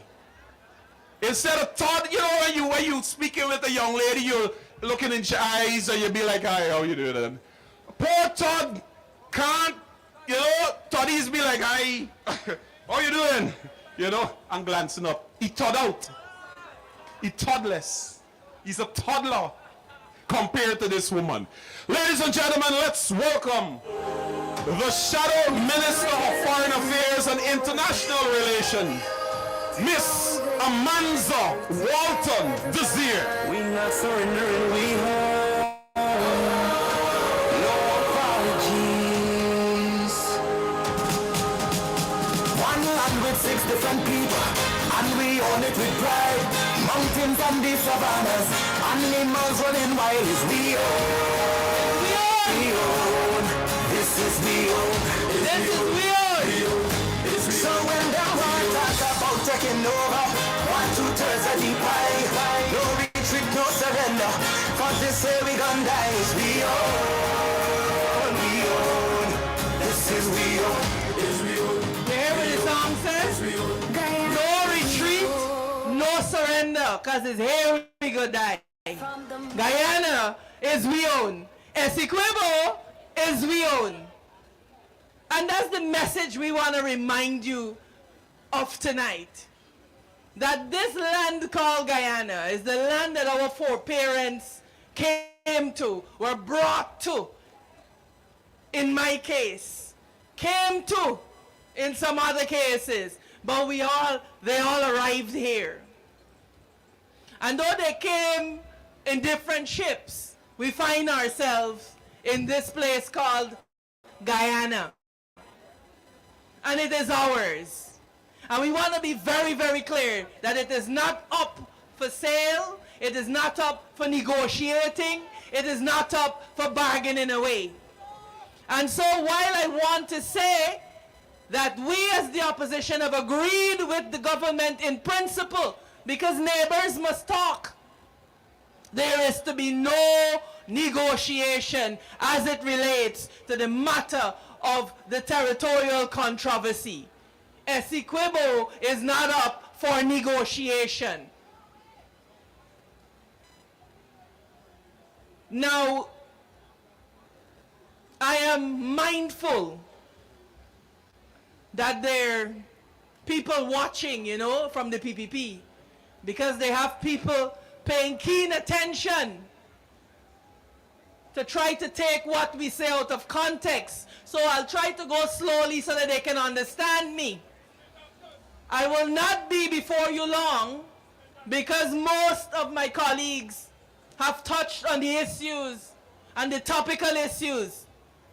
But I want to bring a couple of things to our attention. The first one is, I'll be very honest with y'all. I am sick and tired of the PPPC administration.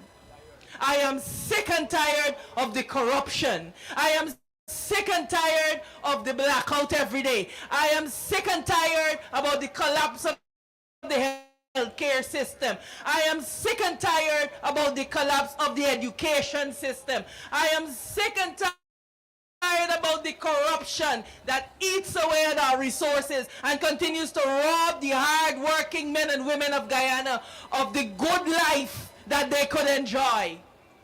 I am sick and tired of being sick and tired. And so whilst we could stand here tonight, and yes, the matter for discussion is the spurious claim that Venezuela has and is proposing over our Essequibo, I want to say to us that the time is now for us to begin to mobilize for the removal of the PPPC administration. Enough is enough. And the people of Guyana are sick and tired of being sick and tired. There is no talking to these people. There is no negotiating with these people. And I want to say something very, very clearly. We committed and we continue to be committed to standing in the defense of our territorial integrity and our sovereignty. But the PPPC speaks about unity, but they cannot practice it. And I'll give you an example. When this matter began to escalate, a number of our MPs in the opposition. Remember, we do not control the resources that they control. And so we said to ourselves, what can we do to be of assistance and to begin to foster and to fan that flame of national unity in this country? In my own capacity and as Shadow Foreign Affairs Minister, I said, you know what? I am going to go into schools to speak particularly to our 4th and 5th formers, those who are about to leave school, so that they have an idea as to what is going on with this controversy. I did it for 1 week. I did it for a 2nd week. The 3rd week, the Ministry of Education had an emergency meeting to discuss my going into the schools. And you know what?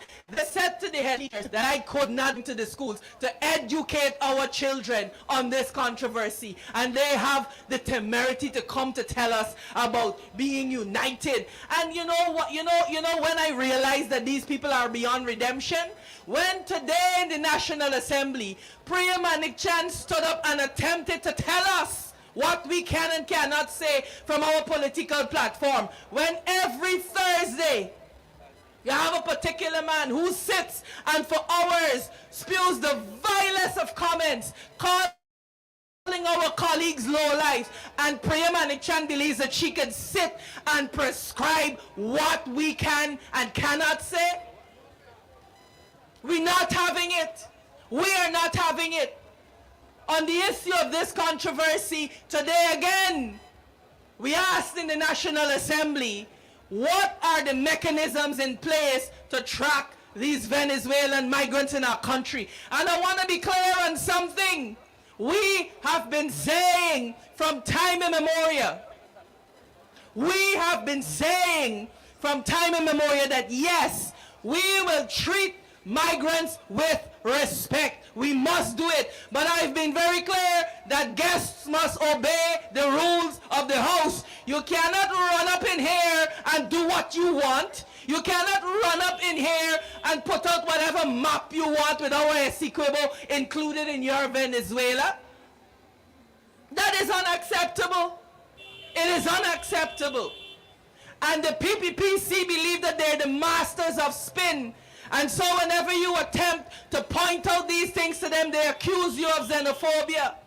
But the people of Guyana got sense. The people of Guyana are not going to be manipulated by the PPP into silence, because that is what they want to do. They want to silence us under this guise of being united. Well, we are not having it. And I will say something controversial. You could say whatever you want about the man on our, that's attempting to appropriate our Essequibo, but he has consulted, he had a referendum, and I want it to be very clear that Irfan Ali must know that we have been very clear that there is to be no negotiation or deliberation as it relates to our Essequibo. And we have to be clear about that. Brothers and sisters, we have been calling from 2020 to now for a very clear immigration policy for our country. The PPPC has failed to produce one. And why is an immigration policy important? It is important because as a country that we are boasting is the fastest growing economy in the world and so rife with business opportunities. What does that mean? It means that people will be coming. And so how do we protect the Guyanese who were born here, who grew here, who struggled here for all the years? How do we protect them? How do we protect their rights?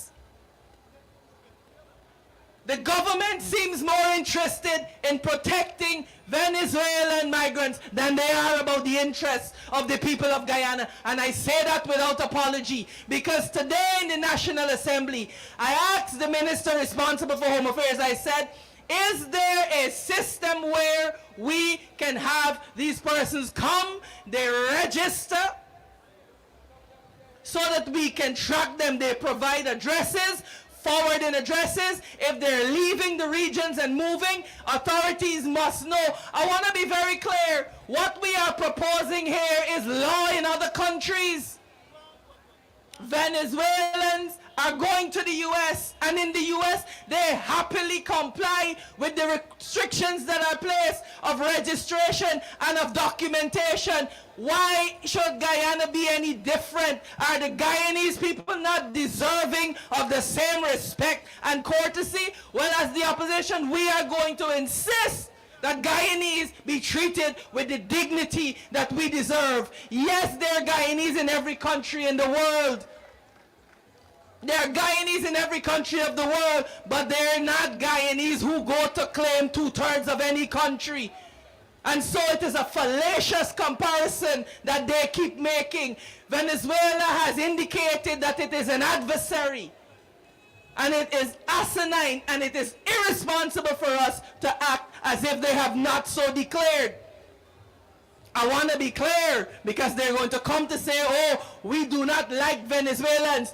Every Venezuelan brother and sister under the sound of my voice must know that if you are coming here to work hard and to abide by the rules and the laws of this nation, you have nothing to fear. If you are here and you are legally here and you have submitted yourself to the registration process as you are legally required to do, you have nothing to fear from us. But what we will not condone is a government that believes that our country must be a free-for-all. It cannot be a free-for-all. It cannot be a free-for-all. We need immediately to promulgate a comprehensive immigration policy. In 2021, I called for it when they were revising the Registration of Births and Deaths Act. I said we have to have an immigration policy, or else everybody will believe that they can run up in here. And because our laws are so lax, brothers and sisters, I want you to hear me. I want you to hear me. We cannot have a situation where a country of 30 million is on our west, and they believe that they are entitled to 2/3 of our country, and we just allow a situation where people can come and in 2 years they can be on our voters list. Imagine people who are of a certain mindset being elected to our local government, to our NDCs and to our RDCs. Imagine that with me. And this is where you see the irresponsibility of the People's Progressive Party Civic, because for the sake of political expediency, they have demonstrated that they are willing to sell the birthright of Guyanese. Well, I say to us tonight, we are not having it.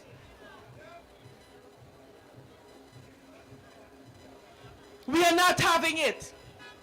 We have had to fight and to struggle for information as to where these migrants are, what villages they are located. Today, in the National Assembly, the minister with responsibility for Home Affairs produced some numbers to us that suggested that there are no migrants in Region 10.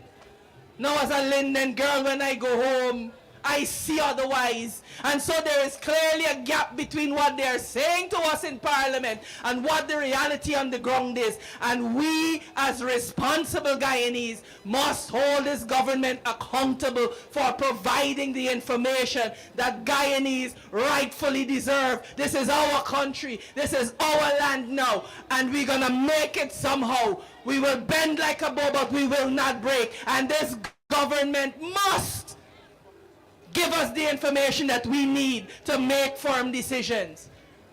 We have called for a border commission for exactly that reason. Brothers and sisters, we are in the big leagues now, and it is time that we have a government that can demonstrate to the world that we are capable of operating in the big leagues. And I want to say to you that that is not the People's Progressive Party civic government. They have demonstrated their incompetence, painting the flag on the ground, spelling commission with 3 M's.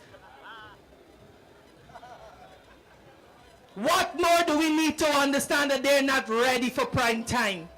The APNUAFC government has demonstrated over the last 5 years that we were in power, that we are capable, that we are ready, and that we are willing to provide a good life that every Guyanese deserves. And so I want to say to you, my brothers and sisters, the time for sitting down and agonizing is over. It is time to mobilize. It is time that we stop agonizing and begin to focus on mobilizing. We must understand that the government is the servant of the people, and they are not authorized to give away anything that we did not authorize them to give away.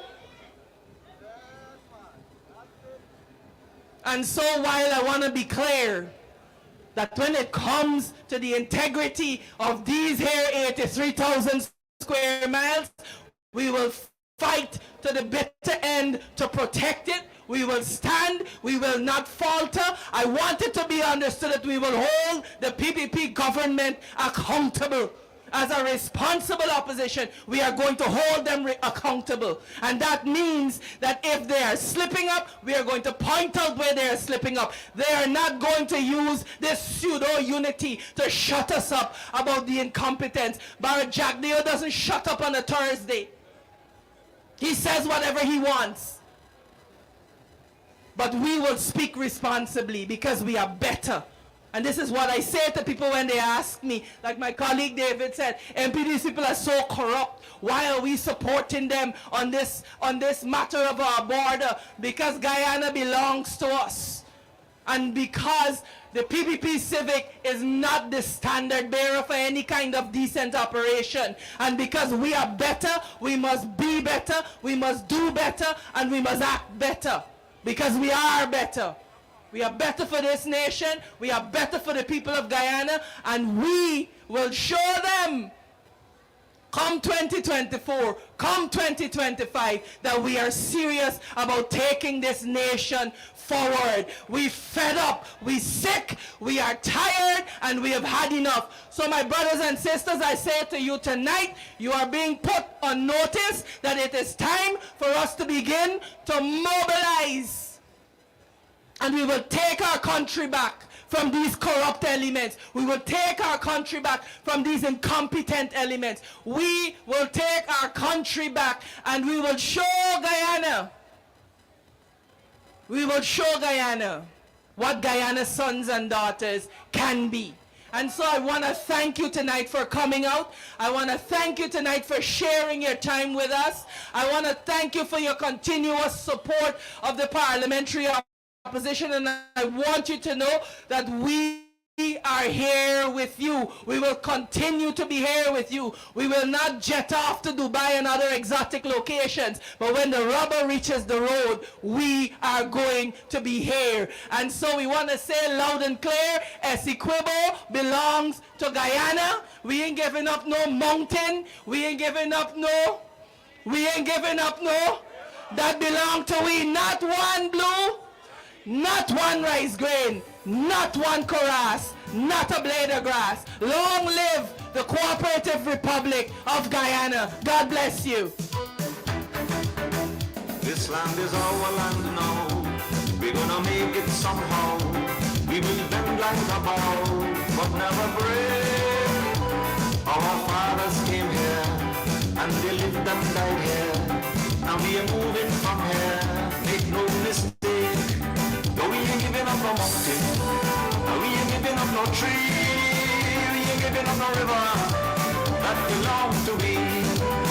Not one blue sake, not one rice grain, not one grass, not a blade of grass. Thank you very much, comrades, for coming out tonight.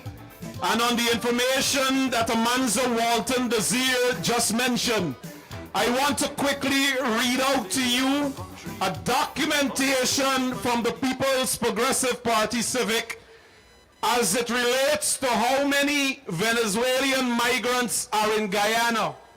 This is an official document from them. And after I complete reading out these numbers to you, I encourage you to call your friends and families in the respective regions and ask them if they don't have any Venezuelan migrants in that region. Region 1, and this document again, friends, is from the PPP. Region 1, they say there's 10,821. In Region 2, they say that's 3,321. In Region 3, 920. In Region 4 and Georgetown, 1,536. In Region 5, the PPP says there's no migrants in Region 5. In Region 6, the PPP says there are no Venezuelan migrants in Region 6. In Region 7, 4,179. In Region 8, 70. In Region 9, 1,570. In Region 10, the PPP says there is 0 migrants in Region 10. This, friends, is the official information from the PPP. When us, the political opposition, asked them to submit to us a list of how many Venezuelan migrants are in this country. So you be the judge. If you believe here in Georgetown and Region 4, there are only 1,536 Venezuelan migrants in this region. This is according to the People's Progressive Party Civic. Comrades, that is why we are frightened when we're dealing with the PPP. Colleagues, you have heard us tonight. Please look forward for when we call another People's Parliament right out here. We will continue to bring you the information and keep you abreast as to what is happening in this country. Because as citizens, you have a right to know when, where, why, and how. Because as Amanza Walton Desir said, the government is the servant to you, the people of this country, and you must be kept informed. Last but not least, a message from the APNU AFC tonight to the President of Venezuela, Nicolas Maduro. Despite us in Guyana, with the PPP having our political differences, it reminds me of a story former Prime Minister Hamilton Green often tells us. Hamilton Green said when he was growing up in Albistown as a little boy, his father had about 6 dogs in the yard. And every day the dogs would fight at each other, bite at each other. But he said on one particular day, a strange dog entered the yard. And those 6 dogs united as one, and they ripped that one dog apart. I say that to say this to the President of Venezuela, Nicolas Maduro. Despite the APNU, AFC, PNC have their differences with the People's Progressive Party Civic, when it comes to Guyana's sovereignty and territorial integrity, we will fight with the government, with the PPP, tooth and nail, to defend the 83,000 square mile of this country. Comrades, with that, I thank you. Have a pleasant rest of your evening. Long live the Cooperative Republic of Guyana, and long live the 83,000 square mile of our beautiful country. I thank you. Guyana is the shot from the mountains. Tell everybody, Essequibo is the straight to quarantine. This one we tell is tell this country, tell everybody. We not surrendering, we hold no apologies. One land with 6 different people, and we own it with pride.